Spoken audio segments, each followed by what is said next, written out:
Yeah, so team's been working hard in the preseason. We had a scrimmage a couple weeks ago, and that really showed us a lot of our personnel and guys that are in new roles.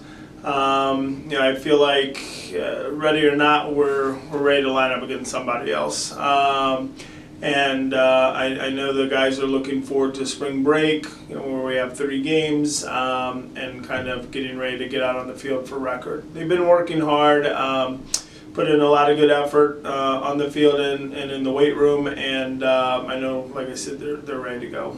It's great team bonding, right? We've got a relatively young group this year. A lot of inexperienced guys or guys that are in new roles. This is the first time in a while that we've actually gone off campus for spring break and gone the entire week. And so it's really a good mechanism for our guys to spend more time around one another, to do some activities off the field together as a team, and really create that bond that hopefully will carry over not just this year, but over the 4 years or 3 years they have remaining. So we're looking forward to it. 3 very good teams in Hendrix and Piedmont and Barry, and it'll be a good test right out of the gates for our young group. Very good in most sports, and men's lacrosse is no exception. This year we were pick 6, but preseason polls are just a jumping off point. I feel like the ODAC this year more than ever has a lot of experienced teams, teams that are returning graduate students or 5th-year guys. The traditional teams are always very tough.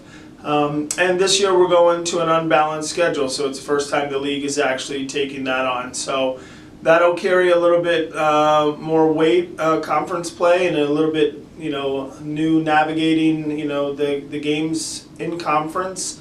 But again, that when you come to Bridgewater or you sign up to play in the ODAC, that you're going to get tested every week. Yeah, I think it's paramount for our younger guys to have a good gauge of what to expect and to have some insight. And certainly the 2 5th-year guys and Connor McLean and Chris Martell provide great leadership and experience, something that a lot of guys don't have. Both have been 4-year starters for us in the past. Both have played significant roles over the course of their 4 years, so their experience, their leadership is invaluable. Having Gabe, return as a junior, all-conference guys, is very important as well, as he brings a different perspective from his face-off position.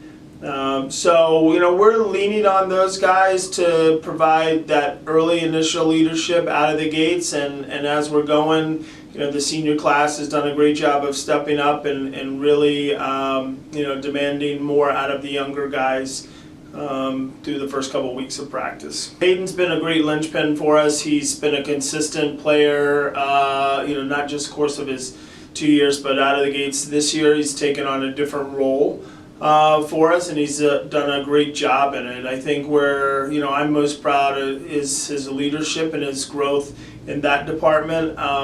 He brings great insight to the team and really expects the most and best out of them. So Hayden's been an outstanding captain along with the other 3 guys for us to date. We've got a plethora of new guys. 21 freshmen. They're all working really hard. We're trying to get them all in some capacity, and they're doing a good job of making it difficult for the coaching staff to get them in. So I think it's a very good group, a very key core group for us. They're going to be tested early with this out-of-conference schedule. We amped up our out-of-conference schedule this year. We're playing some very difficult teams, and that's by design to hopefully prepare us for the ODAC and what lies ahead. But the freshmen have been working hard since the fall and really been putting in the time and effort to learn the schemes, and really been adapting well and meshing well with the upperclassmen. The group we have, I'm excited to see kind of where they jump off here in a couple of days and what the season holds.